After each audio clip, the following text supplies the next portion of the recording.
મહાભારતના મહાબલી ભીમે માતા લક્ષ્મીની સામે કહી દીધું કે મારી જોડે લગ્ન કરો. માતા લક્ષ્મી સામે આવો દુઃસાહસ કર્યો હતો, પણ માતા લક્ષ્મીએ એવી શરત રાખી દીધી, આજ પણ એ નદીનો પુલ અધૂરો પડ્યો છે. તો મિત્રો મારા, આ કઈ શરત હતી ને આ કહાનીનું રહસ્ય શું છે, જુઓ આ વિડીયોની અંદર. આ એ પવિત્ર સ્થળ છે જે માતા સતીનું ત્રિનેત્ર પડ્યું હતું, એટલે જ આ સ્થળને જાગૃત પવિત્ર સ્થળ કહેવામાં આવે છે.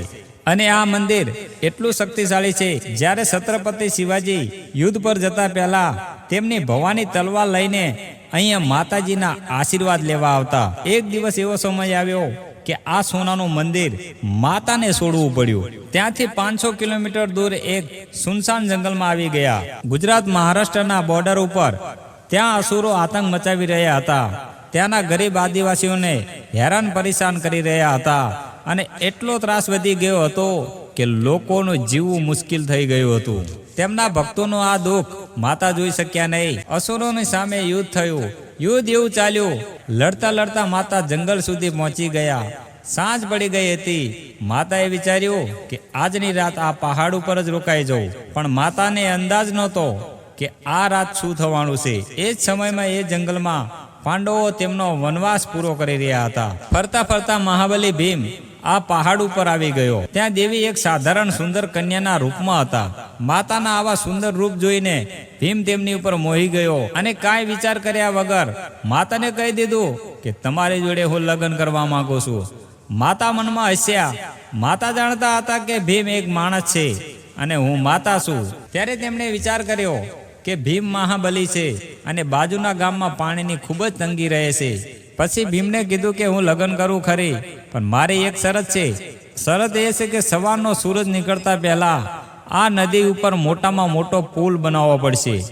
ભીમને તેમની શરત માની લીધી, અને ભીમે તેની તાકાતથી મોટા મોટા પથ્થરોથી પુલ બાંધવાનું ચાલુ કરી દીધું. ભીમ એટલું ઉતાવળથી કામ કરી રહ્યો હતો કે સવાર પડતા પહેલા કામ પૂરું થવાની તૈયારી હતી. ત્યારે માતાને લાગ્યું કે ભીમ શરત જીતી જશે. ત્યારે માતાએ કુકડાનું રૂપ લઈ લીધું અને ગરજવા લાગ્યું. ભીમને લાગ્યું કે સવાર પડી ગઈ છે.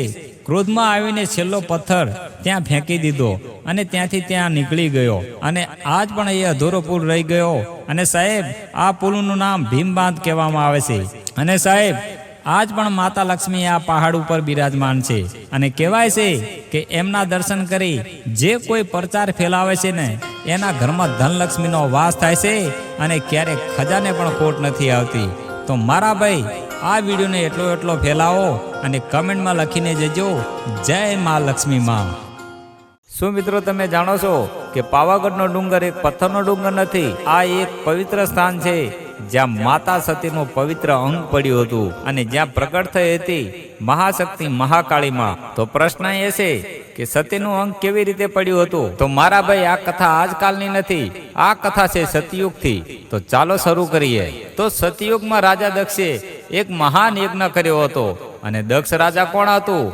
ભગવાન શંકરના સસરા હતા. સતીને ખબર પડી કે પિતા યજ્ઞ કરી રહ્યા છે. તેમને શિવજીને વિનંતી કરી કે પિતાના ઘરે હું જઈશ. ત્યારે શિવજીએ કીધું, જ્યાં આમંત્રણ ના આપ્યું હોય અને અપમાન થતું હોય ત્યાં જવું યોગ્ય નથી. સતી માતા સતી શિવજીનું માન્યા નહીં, અને જીદ કરીને એ યજ્ઞમાં જાય છે. યજ્ઞ સ્થળે સતીનું અપમાન થયું.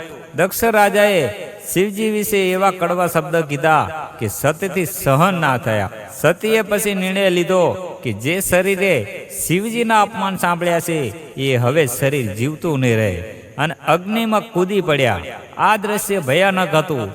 જ્યારે શિવજીને આ વાતની ખબર પડે છે, તેમનો ક્રોધ અગ્નિ બની ઉઠ્યો, અને સતીનું નિર્જીવ શરીર લઈને તાંડવ કરવા લાગ્યા. પૃથ્વી કાંપવા લાગી. દેવતાઓ ડરી ગયા.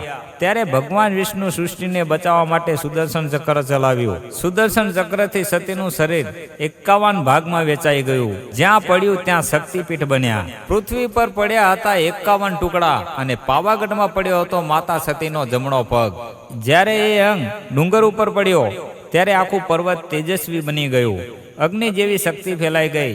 એથી જ પાવાગઢને અગ્નિજન્ય પર્વત કહેવામાં આવે છે, અને ત્યાં શક્તિ સ્વરૂપે મહાકાળીમાં પ્રગટ થયા.